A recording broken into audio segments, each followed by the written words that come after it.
Hello, everybody. Welcome to lesson 5.4, our asynchronous lesson for the week. I mentioned this to some of you in class this week, but just to make sure we're all on the same page, we have this lesson, synchronous lesson next week, an asynchronous lesson next Friday, and that's the end of the unit. The week after that's going to be our first assessment.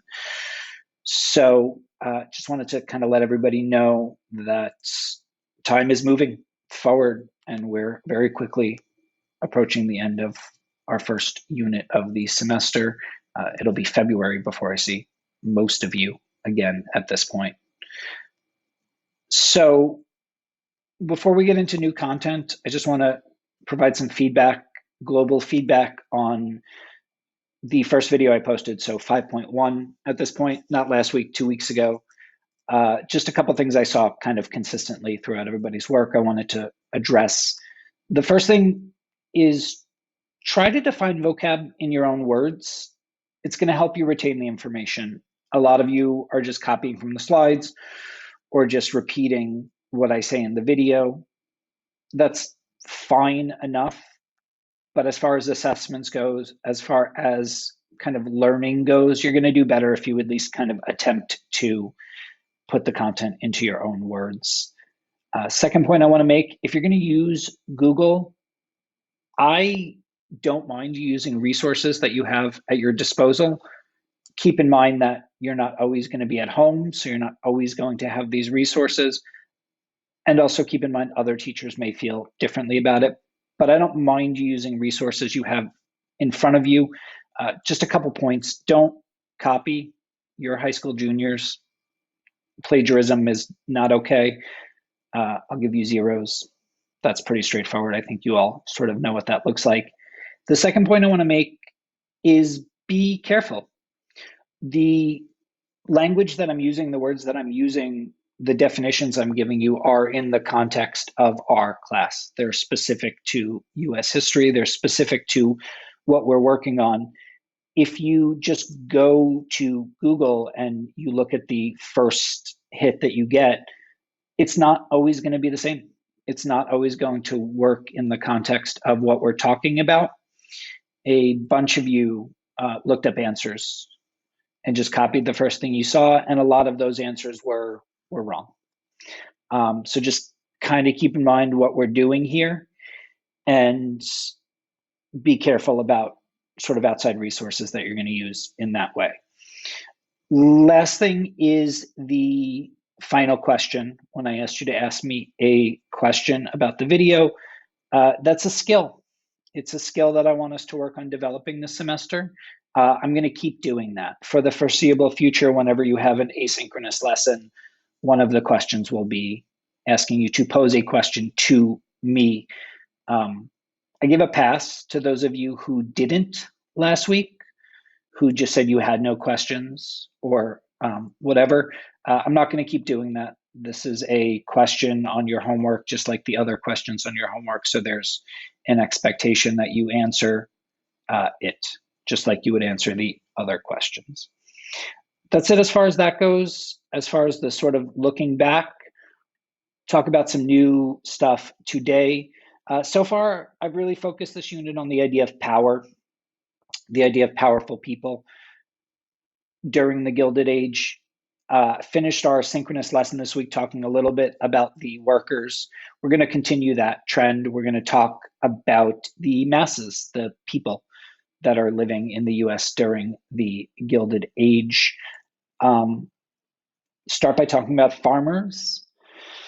We talked about this last unit, Civil War. So now we're talking about November, December of last year. The Civil War and emancipation did a lot of economic damage to farmers, to agriculture in the US. The reason for that is they built their economic system on free labor. So their profits were based on the idea of not having to pay somebody to do the work. Their system was based on the idea of not having to pay somebody to do the work. So when that was taken away from them, these farmers, these plantation owners, these former slaveholders, certainly not every farmer in the United States, but United States, but a fair amount of them were faced with a situation where like their business didn't make economic sense anymore. Paying somebody to do the job when they didn't, when they built a system to not have to pay somebody to do the job, did economic damage to them. Even before we talk about like specific changes of the Gilded Age that hurt these farmers, they're not starting from a great place. They're starting from a difficult economic place.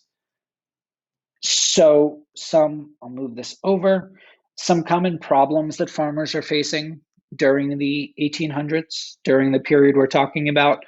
The price of crops is falling, so they can't sell their crops for as much as they could before. And a lot of them are trapped in debt. They're trapped in debt due to mortgages, relationships that they have with banks. So I've got a little box here if you don't know what a mortgage is. A mortgage is a bank loan. The bank is going to loan you money. In exchange, they're going to get the deed for your property, for your house, for your farm, for your equipment, something like that. The thinking here is that if you don't pay back your loan, the bank now owns your house, so they can make their investment work, make their money back.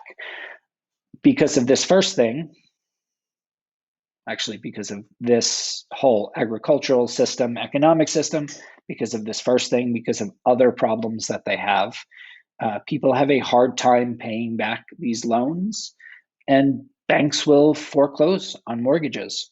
So you'll fall into debt, you'll be unable to make enough money to pay the bank back the loan, and then the bank will own your farm and you're in a worse economic system.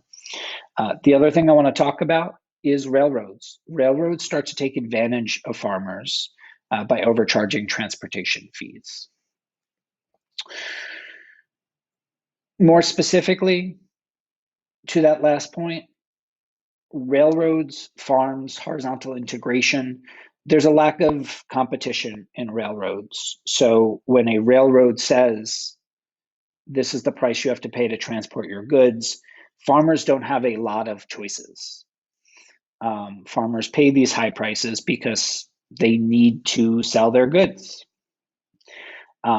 Farmers take out mortgages on their farms. They pay high interest rates just to try and sort of make all of the math work, try to pay these sort of farmers back.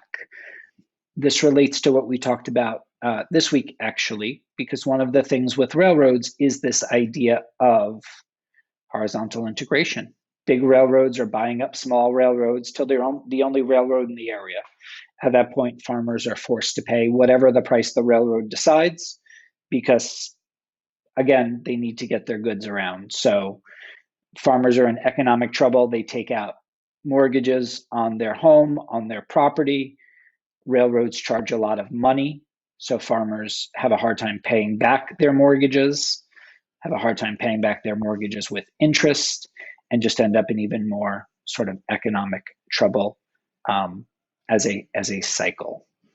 So farmers are not in a great situation during the Gilded Age. Cities, not that much better. Three reasons that cities grew in the late 1800s, early 1900s. Farmers start to lose their jobs. Farm machines start to take over. So farmers will move to cities because that's where the work is. That's where Carnegie and Rockefeller, that's where all these factories are. African Americans leave the South after the Civil War, go to the North. A lot of them end up in cities. And immigrants, new immigrants start to come to the United States because of the reasons that we've talked about. United States is a wealthy country. There are job opportunities here. So we have a pretty large influx of immigrants. Leads to some problems in cities. All of these, I think, are pretty straightforward. You put a lot of people in a confined space and you're going to get certain problems with it. Housing shortages, so crowded apartments, poor sanitation, poor safety, people are uncomfortable. Transportation has a hard time keeping up with the fact that a lot of people are moving to the city. clean water, difficult to produce and transport, waste and garbage. More people means more waste, more people means more garbage. Getting rid of it is a problem. You end up with a lot of fires, people in a confined space. You end up with a lot of crime as well. As people move to cities, there are just more people, and then you are more likely to have crime just by sort of the sheer numbers. I can expand on this if anybody has any questions, but I think this is all relatively straightforward. You put a lot of people in a confined space, you're going to start to get a lot of problems based on that. Last slide or two from this unit, or for this lesson rather, just to sort of set up our situation with immigration. From 1880 to 1920, 23 million immigrants come to the United States looking for a job. A lot. That's really the answer there.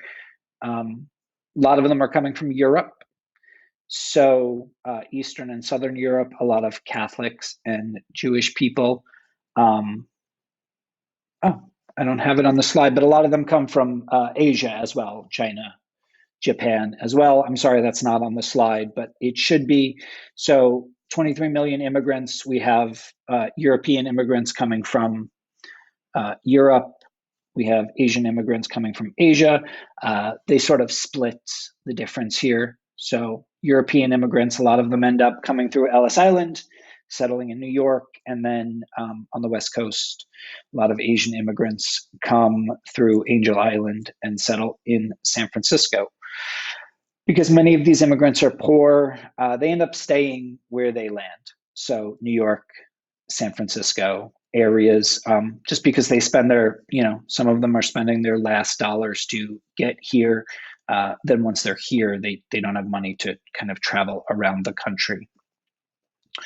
This allows them to form communities. So because they're staying in the same place, they kind of stay in communities with each other. So you have a lot of immigrants coming to this country, keeping their languages, keeping their religious beliefs, creating their own ethnic newspapers, their own schools, their own sort of social associations. So not necessarily integrating with American life as much as just sort of forming their own communities.